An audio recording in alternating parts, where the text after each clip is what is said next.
మనకి ఇక్కడ శ్రీకాకుళం జిల్లా కాశీబుగ్గ పోలీస్ స్టేషన్ సంబంధించి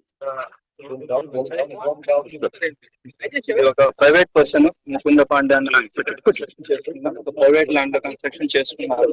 ఈ రోజు ఏకాదశి సందర్భంగా ఇక్కడ క్రౌడ్ రావడం జరిగింది దర్శనాల కోసం. మనకున్న ఇన్ఫర్మేషన్ ప్రకారం మార్నింగ్ 3,000 to 4,000 ఇక్కడ వెయిట్ చేస్తారు. ఆ టైంలో ఏంటంటే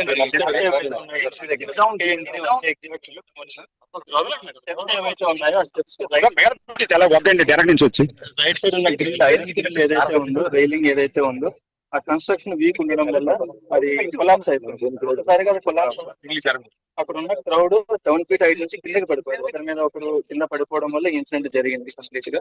ఇందులో వీళ్ళు కన్స్ట్రక్షన్ కి పర్మిషన్స్ తీసుకోలేదు. అండ్ మనకి ఈ రోజు బందోబస్తు అవసరం ఉంటుంది, మాకు క్రౌడ్ ఇన్వెస్టిగేషన్ కూడా చేయలేదు. బట్ మనకి ఎప్పుడైతే ఇన్ఫర్మేషన్ వచ్చిందో వెంటనే ఇక్కడికి రష్ చేశారు, లోకల్ పోలీస్ ఇక్కడ రష్ చేశారు. టోటల్ గా మనకు 9 మంది చనిపోవడం జరిగింది. 8 మంది మహిళలు చనిపోయారు. ఒక అబ్బాయి 11-12 years అబ్బాయి చనిపోయారు. ఇద్దరు క్రిటికల్ కండిషన్ లో ఉన్నారు. ఒక around 15 members very minor injuries, చాలా చిన్న చిన్న ఇంజురీస్ వాళ్ళకి ఈవినింగ్ వరకు వాళ్ళు డిశ్చార్జ్ కూడా అయిపోతారు. ఆల్ ఆర్ స్టేబుల్ గా ఉన్నారు. అందరినీ లోకల్ ఎమ్మెల్యే గారు, కలెక్టర్ గారు అందరం వెళ్ళి చూసి రావడం జరిగింది. So situation is totally under control ఉంది.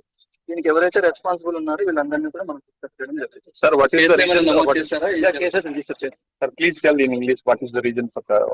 So it was due to the collapse of the railing, which was present on the right side in the entry gates, where only one exit, one entry is there. Okay. It was due to that incident that happened.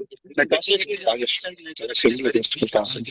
when the crowd fell on that, it got collapsed, and from 7 feet height of public, they one above the other, they have fell down. So due to that, this incident has happened. So how many people injured? 9 people have died, 8 female and 1 boy of 2 layers age. And 2 people are in critical condition. They are shifted for better treatment to Srikakulam and